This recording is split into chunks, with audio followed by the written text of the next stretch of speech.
In this episode, we take the idea of audit readiness and push it into a deeper architectural skill, designing systems so they can be audited and investigated without confusion, without gaps, and without depending on heroic last-minute effort.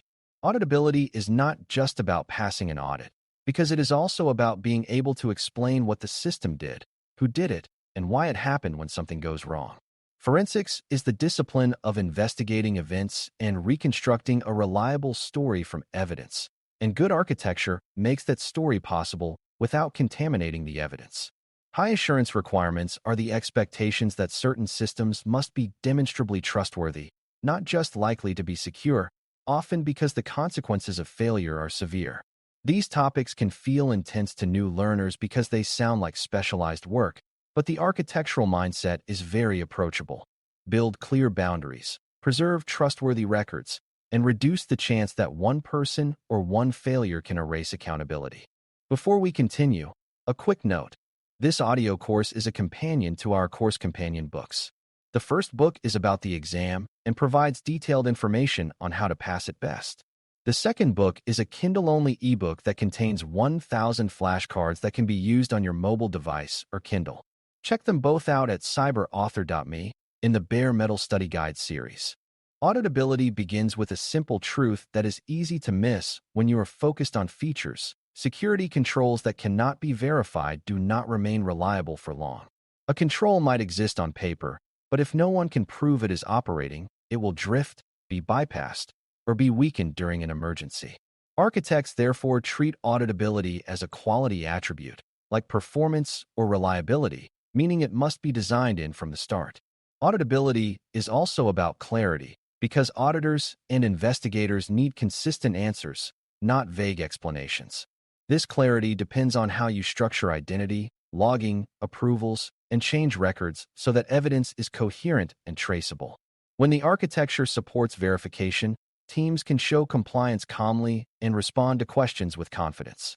When the architecture does not, audits feel like interrogations, and incidents become chaotic because everyone is trying to assemble a story from fragments. Segregation of duties, SOD, is one of the most important auditability principles because it prevents a single person from having enough control to both cause a harmful action and hide it. The core idea is that certain tasks should be separated so that no one individual can complete an end-to-end chain of risky activity without oversight. For example, the person who approves access should not also be the person who grants it without review, and the person who deploys changes should not be the only person who can approve those changes. SOD matters because many real-world failures involve insider misuse, accidental mistakes, or compromised privileged accounts, and separating duties reduces both likelihood and impact. From an architecture perspective, SOD is not just a policy statement, because it must be supported by system design choices that make separation real.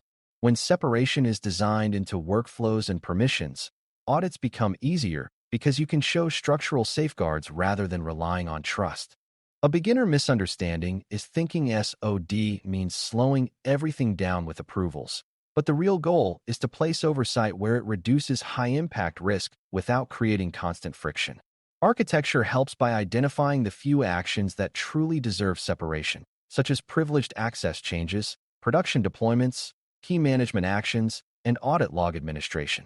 For routine tasks, separation can be lighter, such as requiring review after the fact rather than before the action, depending on risk. Another misunderstanding is assuming separation is only for people, when it can also apply to roles and systems, such as separating environments so development actions cannot directly affect production. The best designs treat SOD as targeted and meaningful, not blanket bureaucracy. When SOD is applied thoughtfully, delivery can remain fast while high-risk actions remain accountable. Auditors typically look for this kind of reasoned separation because it shows maturity rather than performative control.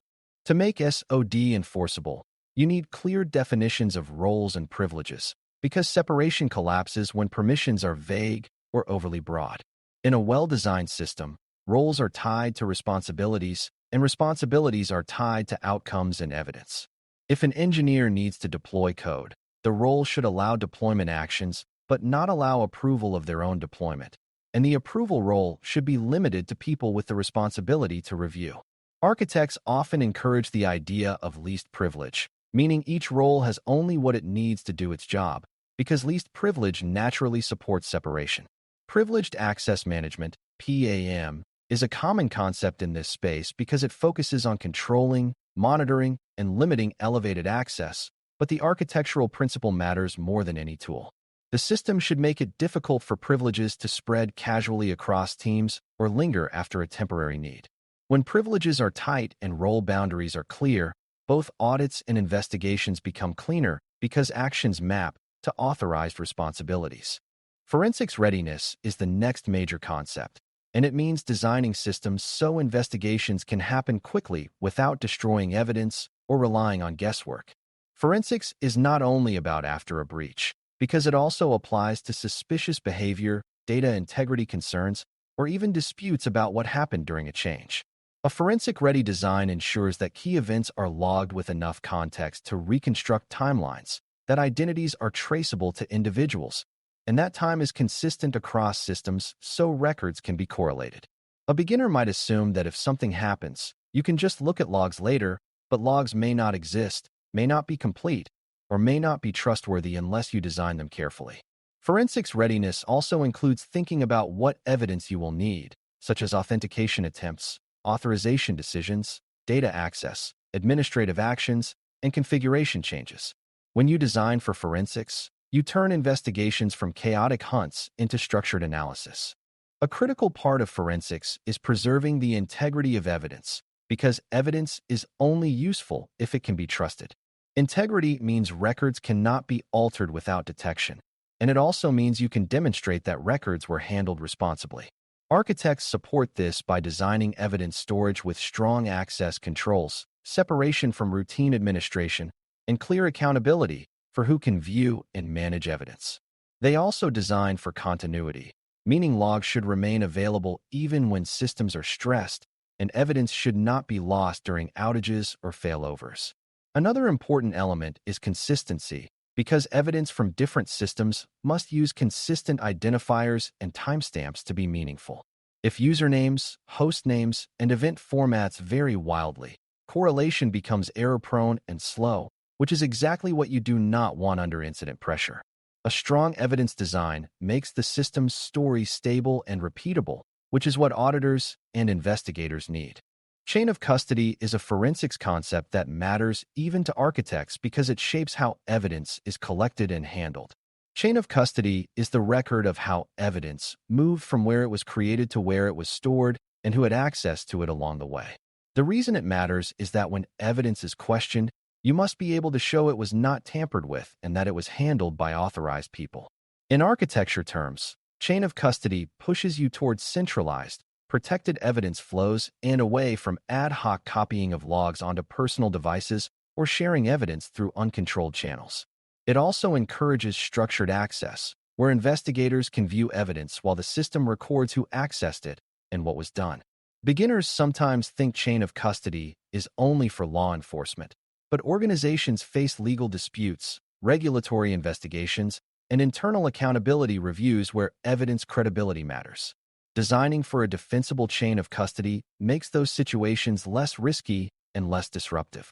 Auditability and forensics also depend heavily on change management, because many incidents and audit findings are rooted in uncontrolled change. If you cannot prove what changed, who changed it, and whether it was approved, you will struggle to explain outages, security gaps, or data integrity issues. Architects therefore design systems where changes are traceable, where configurations are versioned and recoverable, and where emergency changes are still logged and reviewed afterward. A common failure mode is that teams treat security controls as static, but controls live in configurations, and configurations change constantly in modern environments. If you cannot tie a security setting to a change record, you cannot confidently claim that a control was operating at a given time. High-assurance environments are especially strict about this because uncontrolled change destroys trust. When change evidence is strong, the organization can answer hard questions quickly and can restore known good states when needed. High-assurance requirements often apply when the impact of failure is very high, such as critical infrastructure, safety-related systems, high-sensitivity data environments, or systems that support national or organizational mission continuity. The high-assurance mindset is that it is not enough to say we believe this is secure, because you must demonstrate that the system meets strong expectations and that failures are unlikely and detectable. Architects respond by emphasizing proven patterns, strong separation, rigorous evidence, and careful reduction of complexity. Complexity is a frequent enemy of assurance because complex systems have more failure modes and are harder to reason about, test, and investigate. High assurance also values predictability, meaning the system behaves in expected ways and deviations are visible. This is why auditability and forensics are not side topics in high assurance environments. They are core features that support trust. When you connect these ideas, you see that assurance is as much about being able to prove correctness as it is about preventing attacks. Segregation and assurance come together clearly when you consider administrative control over the most sensitive components, such as identity services, key material, and logging systems. If one person can change identity rules, access keys, and erase logs, then even strong technical controls can be undermined quietly. Architects mitigate this by separating administrative roles, requiring independent review for high-risk changes, and ensuring that evidence systems are protected from routine administrators. This is not about distrusting individuals. It is about reducing single points of failure and reducing the damage from compromised accounts. Another important principle is dual control, where two independent approvals are required for certain critical actions, especially those that could permanently alter trust. The exact implementation varies, but the architectural intent remains stable. High-impact operations should require oversight and produce durable evidence. Auditors often view this as a strong signal of maturity because it shows that the organization understands the risk of concentrated power. Designing for auditability also means designing for questions, because auditors and investigators tend to ask the same kinds of questions repeatedly. They want to know who has access to sensitive systems, how access is granted and reviewed, what happens when access is removed, and how privilege is monitored. They want to know how changes are approved, how exceptions are managed, and how evidence is retained. They want to know how incidents are detected, escalated, and documented, and whether the organization can show that required actions occurred on time. Architects can make these questions easier to answer by designing consistent identifiers, consistent records, and consistent reporting that links summaries to underlying evidence. If you design the system so the answers exist naturally, you reduce audit burden and reduce the temptation to improvise documentation. A system that can answer its own accountability questions is far more resilient under scrutiny. A frequent beginner pitfall is assuming that auditability is just about producing reports, but reporting without trustworthy underlying evidence is weak and often collapses under follow-up questions. Another pitfall is collecting massive amounts of logs without protecting them, normalizing them, or making them searchable, which creates the illusion of readiness while actually making investigations slower. There is also the temptation to treat auditors as outsiders who need special treatment, which leads to ad hoc evidence production that cannot be sustained. Mature designs instead treat evidence as part of normal operations, so audit requests become routine queries rather than emergency projects. They also balance evidence with privacy, ensuring that logs capture necessary context without collecting unnecessary sensitive content. This balance matters because evidence systems can become sensitive repositories in their own right, and that risk must be managed deliberately. When you avoid these pitfalls, auditability becomes a stable capability rather than an occasional crisis. When you connect all of these ideas, you can see that auditability, forensics readiness, and high assurance are really three views of the same architectural truth. Trust must be engineered, not assumed. SOD reduces the risk of hidden misuse. Forensic readiness ensures you can reconstruct events accurately, and high-assurance thinking pushes you to design systems that remain trustworthy under stress and scrutiny. Together, they influence how you design identity, permissions, change control, evidence collection, evidence protection, and recovery processes. They also influence how you design organizational workflows so responsibilities and approvals are clear and enforceable. In cloud and hybrid environments, these principles are even more important because responsibilities are distributed and systems change rapidly. which increases the risk of drift and confusion. Architects who design with these principles are not adding paperwork. They are building a system that can defend itself with evidence. That ability to defend, explain, and verify is what turns security from a promise into a provable capability. To conclude, designing for auditability means building systems that can demonstrate compliance and correctness through trustworthy evidence, clear ownership, and verifiable controls.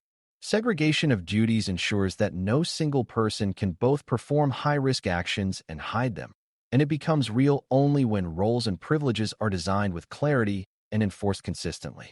Forensic readiness ensures investigations can reconstruct events reliably, supported by coherent logs, consistent time, protected evidence stores, and defensible chain of custody. High assurance requirements push you to reduce single points of failure, manage complexity, and design for proof, not just hope, especially in environments where the cost of failure is severe. When you weave these principles into identity, change management, logging, and governance, audits become calmer and incidents become more manageable because the system can tell a reliable story. This is the architectural maturity the certification expects, and it is also the practical foundation for security that remains trustworthy when everything is being questioned. Thanks for listening. For more audio courses, daily newsletters, and more, please visit baremetalcyber.com.